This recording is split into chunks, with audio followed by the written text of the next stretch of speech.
There is a story in the Financial Times, one of the preeminent financial newspapers in the world, where they are clearly stating that Adani and the mysterious coal price. Mr. Adani buys coal in Indonesia, and by the time the coal arrives in India, its price doubles, and he has taken approximately 12,000 crores from the pockets of the poorest people in India. Our electricity prices are going up, बिजली के दाम बढ़ते जा रहे हैं, और अदानी जी over invoicing करते हैं, पैसा गरीबों की जेब से लेते हैं. He takes money from the poorest people. Interesting question to me. The Financial Times has a huge story. This story would bring down any government. This is direct theft by a man who has been protected again and again and again by the Prime Minister of India. And the surprising thing is, not a single Indian newspaper is interested in picking up this story. Not a single media channel is interested in picking up this story. We are giving electricity subsidies in Karnataka, in Madhya Pradesh. And while we are giving electricity subsidies, Mr. Adani is over-invoicing coal and stealing directly from the people of India. And I don't understand why the Prime Minister doesn't comment on this. This cannot happen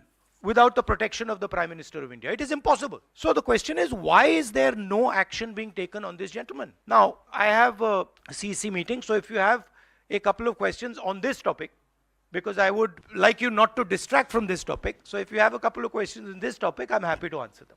Rahul ji, you've said that the cost of power given to common consumers is being hiked because of over-invoicing of coal imports.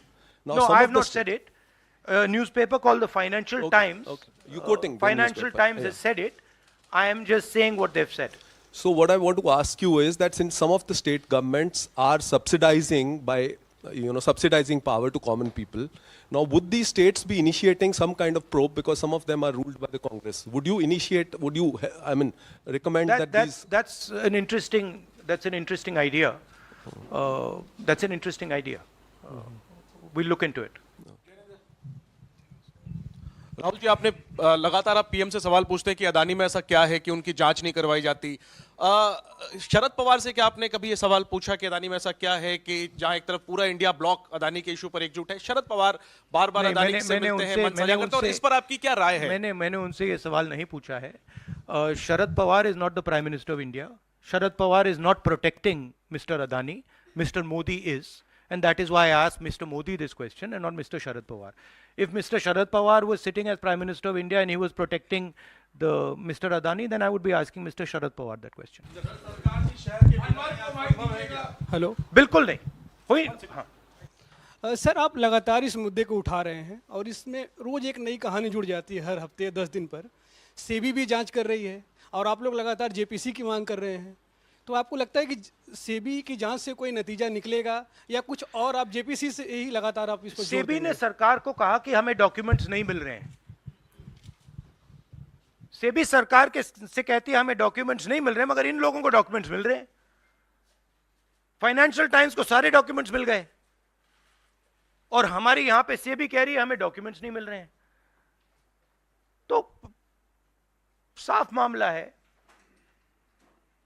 Highest level of government से protection है, prime minister का protection है.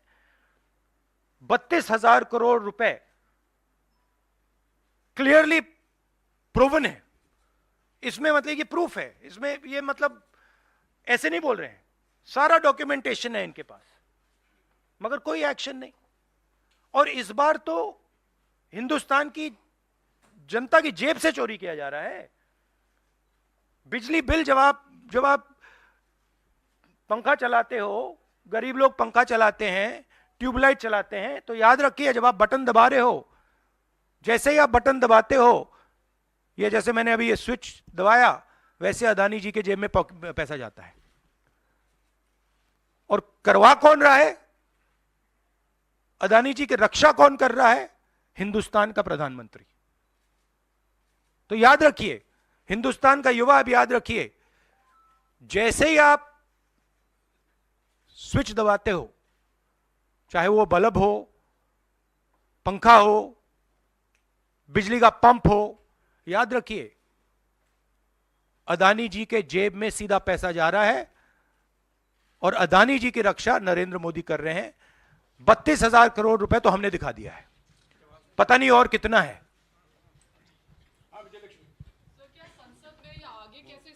को राहुल जी आप लोग उठाएंगे? नहीं, हम उठा रहे हैं, और ये मसला सिर्फ हम नहीं उठा रहे हैं, ये मसला अब फाइनेंशियल टाइम्स ने उठाया है, अलग अलग देशों में इंक्वायरी हो रही है, लोग सवाल पूछ रहे हैं, मगर हिंदुस्तान में कुछ नहीं हो रहा। हिंदुस्तान में बिल्कुल ब्लैंक चेक दिया हुआ है अदानी जी को, जो भी वो चाहते हैं,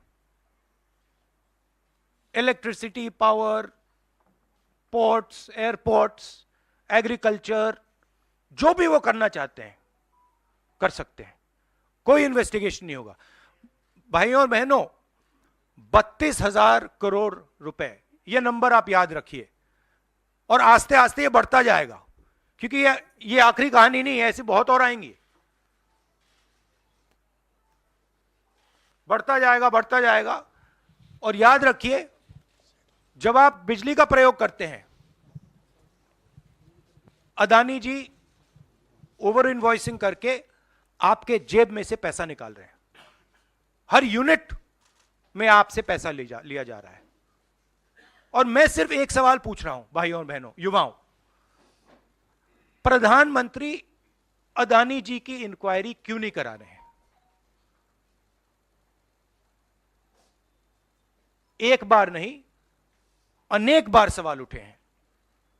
हमने पार्लियामेंट में बात उठाई, पब्लिक मीटिंग्स में हम कहते हैं, प्रेस कॉन्फ्रेंस में हम कहते हैं, अदानी जी में क्या बात है कि हिंदुस्तान की सरकार उन पर कोई भी इन्वेस्टिगेशन नहीं करा सकती, उन पर कोई सवाल नहीं पूछ सकती? इसका कारण क्या है? इसके पीछे कौन सी शक्ति है? पूरा देश जानता है। राहुल जी, मैं मोहित हूँ। मेरा सवाल ये है कि लगातार आपने इस मामले को मुंबई के भीतर उठाया, वहाँ भी आपने की, लगातार आप संसद से लेकर सड़क तक इस मामले को उठा रहे हैं, लेकिन कोई कार्रवाई नहीं हो रही है। कांग्रेस पार्टी के पास, राहुल गांधी के पास अब क्या रास्ता बचता है इस मामले को ऐसा उठाएं कि असर हो कम से कम? नहीं, देखिए, असर हो रहा है, क्योंकि जो प्रधानमंत्री की क्रेडिबिलिटी है उस पर सवाल उठ रहा है। और सारे लोग जानते हैं, हिंदुस्तान के लोग सब जानते हैं कि जो अदानी जी की मदद की जा रही है, जो उनको प्रोटेक्शन दिया जा रहा है, वो सिर्फ एक व्यक्ति दे सकता है, दूसरा व्यक्ति नहीं दे सकता।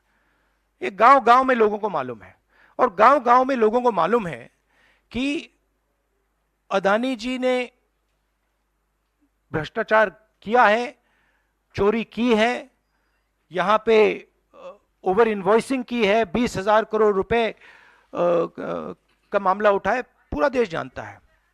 तो मैं प्रधानमंत्री की मदद करने की कोशिश कर रहा हूं। मैं उनसे कह रहा हूं, आप सफाई दे दीजिए, कम clean, start the investigation, defend your credibility. पर प्रधानमंत्री अपनी क्रेडिबिलिटी की रक्षा नहीं करना चाहते, क्योंकि शायद कोई और कारण है। मैंने सवाल पूछा था, पता नहीं है किसका पैसा है, 20,000 करोड़ रुपए, 12,000 करोड़ रुपए, शायद ये अदानी जी का पैसा नहीं है, शायद ये किसी और का है, ये भी हो सकता है। आखिरी सवाल। जेपीसी आप कई सालों से डिमांड कर रहे हैं, जेपीसी तो गठित हुआ नहीं, 24 का चुनाव बिल्कुल नजदीक है, अगर सरकार बनाने का मौका आपको मिलता है, अडानी तब भी देश में व्यापार करेंगे, क्या राहुल गांधी जांच करवाएंगे अडानी का? बिल्कुल करवाएंगे, क्यों नहीं करवाएंगे, बिल्कुल करवाएंगे। ये देखिए, ये अदानी जी की बात नहीं है, ये 32,000 करोड़ रुपए हिंदुस्तान की जनता से चोरी किया गया है, इशू वो है।